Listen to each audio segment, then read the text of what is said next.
Welcome to Dented, your go-to hub for simplified, high-yield dental education.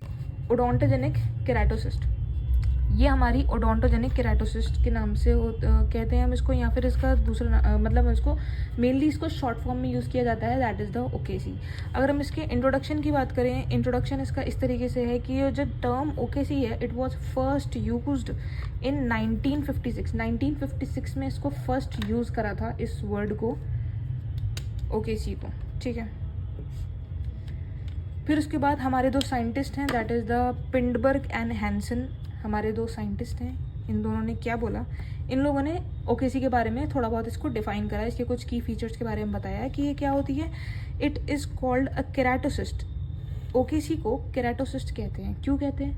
Because the lining epithelium makes a lot of keratin, क्योंकि जो इसकी lining epithelium होती है, जो cyst है, इसकी जो लाइनिंग एपिथीलियम है, ये बहुत सारा केराटिन प्रोड्यूस करती है, केराटिन प्रोड्यूस करती है, जिसकी वजह से हम इसको केराटोसिस्ट भी कहते हैं, ठीक है। Which almost fills the cyst, जो सिस्ट की जो वो होती है, सिस्टिक ल्यूमन होता है, it is filled by keratin, so that is why it is also known as the keratocyst. और ये बात किसने बोली? पिंडबर्ग ने और हैंसन ने, ठीक है। फिर उसके बाद हम लोग कह रहे हैं दैट सिस्ट ये जो होती है ओकेसी, इट एक्ट एग्रेसिवली, ये बहुत ज़्यादा एग्रेसिवली एक्ट करती है। मतलब इसका जो मतलब इसका जो प्रोलिफरेशन पावर होती है सेल्स की, बहुत जल्दी जल्दी डिवाइड करते हैं। इस पर माइटोसिस बहुत ज़्यादा जल्दी जल्दी होता है, ठीक है। Mitotic activity is very much high और सेल्स बहुत ज़्यादा जल्दी प्रोलिफरेट करते हैं, इसलिए ये इसको हम लोग बोलते हैं एग्रेसिवली। लेकिन अगर हम लोग अपनी प्रीवियस नॉलेज के हिसाब से सोचें तो एग्रेसिवली का मतलब क्या होता है कि कौन से सेल्स एग्रेसिवली डिवाइड करते हैं। हमें समझ में आता है कि मैलिग्नेंट ट्यूमर बहुत ज़्यादा एग्रेसिवली डिवाइड करता है, और इस बात को हम लोग एक्सप्लेन करेंगे आगे, हमने ये ऐसा क्यों बोला हमने। और ओकेसी जो होती है ये एग्रेसिवली एक्ट करते हैं इसके सेल्स, और इसका जो रिकरेंस रेट है वो बहुत ज़्यादा हाई है। मतलब ट्रीटमेंट के टाइम पे जब हम लोग इसको रिमूव करते हैं, during the time of removal of the cyst, क्या होता है कि कुछ सेल्स या फिर कुछ लाइनिंग, कुछ सिस्टिक वॉल अगर रह जाती है, वहाँ पे प्रॉपर एक्सीजन नहीं होता है, तो इसकी जो रिकरेंस रेट है वो बहुत ज़्यादा हाई है, बहुत ज़्यादा हाई है इस सिस्ट की, दैट इज़ द ओडोंटोजेनिक केराटोसिस्ट, ठीक है। और इट इज़ लिंक्ड टू, और ये जो हमारी सिस्ट है, it is linked to the nevoid basal cell carcinoma syndrome. ये जो हमारा ये लिंक्ड है इस सिंड्रोम से, ये जो सिस्ट है OKC, this is the nevoid basal cell carcinoma. Basal cells का कार्सिनोमा होता है, इसको बोलते हैं nevoid basal cell carcinoma syndrome. तो हम लोग अगर इसकी हिस्ट्री के बारे में बात करें कि क्या चल रहा है इसके बारे में, कि 2005 में WHO की एक मीटिंग हुई, उसमें ये बात हमें पता लगी। उन लोगों ने इस ओकेसी का जो नाम है वो उन्होंने चेंज कर दिया KCOT में, ठीक है। Renamed it as the keratocystic odontogenic tumour. उन लोगों ने बोला कि नहीं भैया, ये सिस्ट नहीं है, ये तो एक ट्यूमर है। क्यों?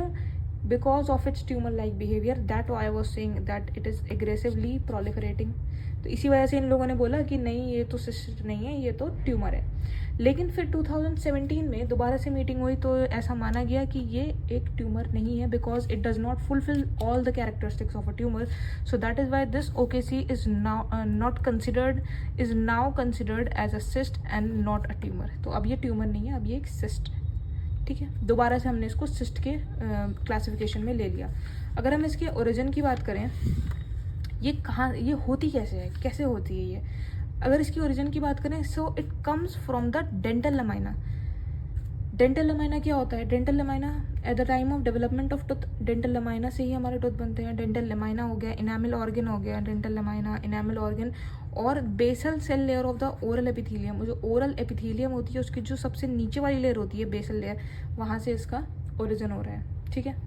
फिर उसके बाद आता है हमारा इसका क्लिनिकल फीचर्स। अगर हम इसके क्लिनिकल फीचर्स की बात करें तो क्लिनिकल फीचर्स में हमें मेनली 3-4 बातें बतानी होती हैं। सबसे पहले हमें बतानी होती है कि ये सिस्ट किस इंसान में हो रही है, एज बतानी होती है, एज ग्रुप बतानी होती है, कौन सी एज में होती है। ये किसी भी एज में हो सकती है, लेकिन मोस्ट कॉमनली सेकेंड और थर्ड डिकेड ऑफ लाइफ में होती है, ठीक है। अगर हम इसके सेक्स प्रीडायलेक्शन की बात करें तो मेल्स में सबसे ज़्यादा होती है, ठीक है। एज बता दिया, सेक्स प्रीडायलेक्शन बता दिया, हम इसकी साइट बताएं। अगर हम इसकी साइट की बात करें तो मोस्टली अफेक्ट करती है हमारे मैंडिबल को, ठीक है। मैंडिबल, ये एक मैंडिबल है, मैंडिबल में होती है सबसे ज़्यादा, और मैंडिबल में भी सबसे ज़्यादा होती है रैमस में और थर्ड मोलर एरिया में। थर्ड मोलर एरिया में प्रेजेंट होती है और रैमस में प्रेजेंट होती है। यहाँ पे पहला point, first and second molar area में प्रेजेंट हो सकती है ये, और एंटीरियर मैंडिबल में प्रेजेंट हो सकती है। मतलब अगर हम बात करें सबसे ज़्यादा ये प्रेजेंट होती है थर्ड मोलर एरिया में, ठीक है। फर्स्ट और सेकंड मोलर एरिया में प्रेजेंट हो सकती है, लेकिन सबसे ज़्यादा प्रेजेंट यहाँ पे होती है, ठीक है। और एंटीरियर मैंडिबल में भी हो सकती है। अगर मैग्जिला में जस्ट इन केस कभी हो गई, if it happen sometimes in the maxilla, वैसे तो कॉमन नहीं होती है, लेकिन अगर हो गई तो कहाँ पे होगी? मोलर कस्पिड रीजन, मैग्जिला में भी पीछे वाली साइड ही प्रेजेंट होगी, ठीक है। फिर आता है नेक्स्ट, इसके सिम्टम्स की हम लोग अगर बात करें तो सिम्टम्स जो होंगे इसके, इनिशियली पेशेंट बताएगा, पेशेंट को खुद को नहीं पता होगा कि उसको सिस्ट हो रखी है। Initially there are no symptoms, कोई सिम्टम्स नहीं होते हैं इसके, ठीक है। लेकिन अगर इसके सिम्टम्स प्रेजेंट हुए, क्यों इसके symptoms present? Due to any infection. इसके सिम्टम्स जब प्रेजेंट हुए तो पेशेंट आएगा, बोलेगा मुझे पेन हो रहा है, स्वेलिंग हो रही है, पेन के साथ आएगा, स्वेलिंग के साथ आएगा, या फिर बोनी एक्सपेंशन, इस बोनी एक्सपेंशन रहेगा, ये बोन है अगर हमारी, तो थोड़ी बहुत स्वेलिंग हो जाएगी इसमें, मतलब बोन्स का एक्सपेंशन हो गया, मतलब जो बोन है हमारी, और ड्रेनेज। एंड जो ये सिस्ट है, it is filled with, what does it, हमें पता है it is also known as a keratocyst, but if I say that it is filled with cheesy keratin like material, what kind of material? cheesy keratin like material, keratin like material होता है, ठीक है। there is often one tooth missing from the dental arch, ज़्यादातर ये देखा गया है कि जिस टाइम जहाँ पे ये cyst present होती है वहाँ पे एक टूथ मिसिंग होता है डेंटल आर्च से, ठीक है। अब हम इसके रेडियोग्राफिक फीचर्स पे आते हैं। तो हमने क्लिनिकल फीचर्स में हमने क्या क्या देखा? क्लिनिकल फीचर्स में हमने सबसे पहले इसकी एज देखी। एज क्या देखी कि किसी भी एज में हो सकता है, मेनली सेकेंड और थर्ड डिकेड ऑफ लाइफ में होता है। सेक्स प्रीडाइलेक्शन मेल्स में सबसे ज़्यादा होता है। अगर हम इसकी साइट की बात बताएं तो मोलर रीजन में होता है, मैंडिबल में होता है, रैमस और थर्ड मोलर रीजन में होता है सबसे ज़्यादा। उसके बाद जो है कि फर्स्ट और सेकंड मोलर एरिया में होता है और एंटीरियर मैंडिबल में होता है। अगर मैग्जिला में जस्ट इन केस प्रेजेंट हुआ तो कहाँ पे होगा? मोलर कस्पिड रीजन में होगा। अगर हम इसके सिम्टम्स की बात करें तो सिम्टम्स कैसे हैं? इनिशियली कोई सिम्टम प्रेजेंट नहीं होता है, लेकिन अगर सिम्टम्स प्रेजेंट होते हैं तो क्या होता है? पेन होती है, स्वेलिंग होता है, बोनी एक्सपेंशन रहता है और वहाँ पर ड्रेनेज भी कराना पड़ता है। And it is filled with cheesy keratin like material. और ज़्यादातर ये बात देखी गई है कि जिस डेंटल आर्च में ये प्रेजेंट होता है उस डेंटल आर्च में नॉर्मली एक टूथ मिसिंग होता है, ठीक है। अगर हम इसके रेडियोग्राफिक फीचर्स की बात करें तो रेडियोग्राफिक फीचर्स सबसे पहले मैं आपको फिगर में समझाना चाहूँगी दैट रेडियोग्राफिक फीचर्स की अगर हम लोग बात करें, as you can see in the given figure that हम लोगों का जो है जो हमारी ओकेसी है ये हमारी रिप्रेजेंट हो रही है। सो यहाँ पे ओवल शेप की है ये, ठीक है, ओवल शेप की है। और ये जो है कि इसके जो मार्जिन्स हैं वो किस तरीके के हैं? The margins are hyperostotic type. Hyperostotics का क्या मतलब हुआ कि जो मार्जिन है हमारा वो इरेगुलर है, थिन है और बोनी थिकनिंग है, इरेगुलर है, ठीक है। दूसरी बात हो रही है यहाँ पे कि जो ओकेसी है यहाँ पे कैसी है, किस तरीके की है? It is unilocular type, okay. और जो है कि जो इसका जो सिस्टिक पार्ट है वो हमारा किस तरीके का दिख रहा है? रेडियोल्यूसेंट दिख रहा है। रेडियोल्यूसेंट का क्या मतलब होता है? That is black in colour, black in appearance, जो सिस्टिक पार्ट है। और कभी कभी ये जो सिस्टिक पार्ट है ये हमारा ब्लैक इन अपीयरेंस हो गया। और क्या दिख रहा है हम लोगों को यहाँ पे कि जो इसके मार्जिन्स हैं वो कैसे हैं? स्क्लेरोटिक मार्जिन्स हैं। स्क्लेरोटिक मार्जिन्स का क्या मतलब हुआ कि ये जो ब्लैक कलर की सिस्ट है ये हमारी चारों तरफ it is lined by white colour cyst. Can you see it? Can you appreciate it in the image? Okay. फिर उसके बाद हम लोग अब देखते हैं इसका रेडियोग्राफिक फीचर्स क्या थे। तो जो इसके रेडियोग्राफिक फीचर हैं that it is oval in shape. ये ओवल थी हमारी शेप में, हमने अभी देखा। और it extends to the body of mandible. Body of mandible में एक्सटेंड करा विद मीडियोलेटरल एक्सपेंशन। अगर हम मीडियोलेटरल एक्सपेंशन का मतलब समझना चाहें, मीडियोलेटरल या फिर हम एंटेरोपोस्टीरियर भी बोल सकते हैं इस चीज़ को। मीडियोलेटरल हमने इसको इस तरीके से बोला, अगर ये हमारा मैंडिबल है तो ये मीडियल होता है, ये लेटरल होता है। इमेजिन अगर हम लोग इसको करना चाहें मीडियोलेटरल या फिर हम इसको, ये एंटीरियर होगा और ये पोस्टीरियर होगा, तो ये जो सिस्ट है ये इस तरीके से रन करती है, ठीक है, इस तरीके से रन करती है। और इसी वजह से इसमें स्वेलिंग जो होती है वो इतनी ज़्यादा सिग्निफिकेंट नहीं होती है, पर इसमें स्वेलिंग होती है as compare to the dentigerous cyst. Dentigerous cyst हम लोग पढ़ेंगे, लेकिन डेंटोजेनस सिस्ट के बारे में ये बात जान लीजिए कि डेंटोजेनस सिस्ट का जो उसका एक्सपेंशन होता है वो उसका बक्को लिंगुअली होता है, मतलब ऐसे का होता है, ऐसे होता है। इसी वजह से उसका एक्सपेंशन यानी कि स्वेलिंग उसकी बहुत ज़्यादा होती है, लेकिन इसकी इतनी सिग्निफिकेंट नहीं होती, लेकिन होती है इसकी भी, ठीक है। फिर जो इसके मार्जिन हमने बताया किस तरीके थे, हाइपर ऑस्टोटिक मार्जिन्स थे। मोस्टली जो ओकेसी होती है यूनिलोक्यूलर होती है, एक लोक्यूल होता है, स्मूथ बॉर्डर्स होते हैं, radiolucent in the cystic part. Cystic part हमारा कैसा था, रेडियोल्यूसेंट था, वो हेजी अपीयरेंस भी दिखा सकता है अगर हमारा केराटिन प्रेजेंट है वहाँ पे, ठीक है। और radiolucency is surrounded by thin sclerotic margins. हमने कहा हाइपर ऑस्टोटिक और हमने कहा स्क्लेरोटिक। हाइपर ऑस्टोटिक का मतलब होता है दैट इज यहाँ पे इरेगुलर बोनी थिकनिंग होती है, मतलब वाइट कलर्स को मोटा कर दो, दैट इज हाइपर ऑस्टोटिक, और थोड़ा सा इरेगुलर कर दो, ठीक है। स्क्लेरोटिक मार्जिन वाइट कलर ये भी होता है, but it is thin uniform dense borders. Next है हमारा displacement of inferior alveolar canal is seen downwards. जो इंफीरियर एल्विलर कैनाल यहाँ पे रन करती है हमारी, वो उसका डिस्प्लेसमेंट हो जाता है इन केस ऑफ ओकेसी।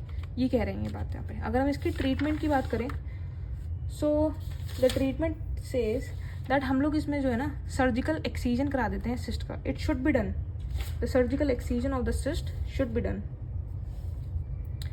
तो सबसे पहले हम लोग बात करेंगे छोटी सिस्ट की। स्मॉल सिस्ट, अगर सिस्ट छोटी है तो हम उसका ई न्यूक्लिएशन करा देंगे। ई न्यूक्लिएशन का क्या मतलब होता है कि हम लोग पूरी की पूरी सिस्ट अपने उठाई और बाहर निकाल दी, दैट इज़ ई न्यूक्लिएशन। लेकिन अगर हम लोग लार्ज सिस्ट की बात करें, अगर सिस्ट काफ़ी बड़ी है और काफ़ी बड़े हमारे स्ट्रक्चर्स को इन्वॉल्व कर रही है, हमें नहीं पता कितनी बड़ी है, ज़्यादा स्ट्रक्चर्स को इन्वॉल्व कर रही है, तो हम एकदम से पूरी की पूरी सिस्ट तो नहीं निकाल सकते हैं ना। So what we have to do, या तो ई न्यूक्लिएशन कराने के लिए अगर पेशेंट तैयार है तो ई न्यूक्लिएशन कर दो, अगर बहुत ज़्यादा दिक्कत हो रही है उसको, नहीं तो हम उसका मार्सुबलाइजेशन कर देते हैं। Marsupialization and enucleation. What does marsupialization says that marsupialization में हम लोग जो है बोन में एक विंडो बनाते हैं। उस विंडो से हम लोग सबसे पहले उसका हमने एक्सीजन कराया सबसे पहले, फिर उसके बाद उस विंडो से हमने कराया इसका ड्रेनेज कराया, और फिर उसके बाद इसको हील होने दिया, और फिर उसके बाद हम लोग उस ड्रेनेज करने के बाद उस सिस्ट की जो अंदर जितनी बड़ी जो सिस्ट है उसको बाहर निकाल देंगे इस विंडो से, ठीक है। This is known as the marsupialization and enucleation, ठीक है। और जो है कि फिर क्या होता है, मतलब मेनली देखा जाए तो cut out most of the cyst wall, छोटा सा पार्ट हमने छोड़ा और उसको हमने स्टिच कर दिया सराउंडिंग टिश्यूज़ के साथ, और फिर हमने उसका ड्रेनेज कराया और फिर हमने उसकी हीलिंग करने दी, that is marsupialization and enucleation. फिर है नेक्स्ट हमारा enucleation and the peripheral osteotomy. What does the peripheral osteotomy means? Peripheral osteotomy का ये मतलब होता है कि मतलब सिस्ट के साथ साथ जो आसपास की बोन है, जो भी बोन है, उसका भी रिमूवल करा देना, that is the peripheral osteotomy.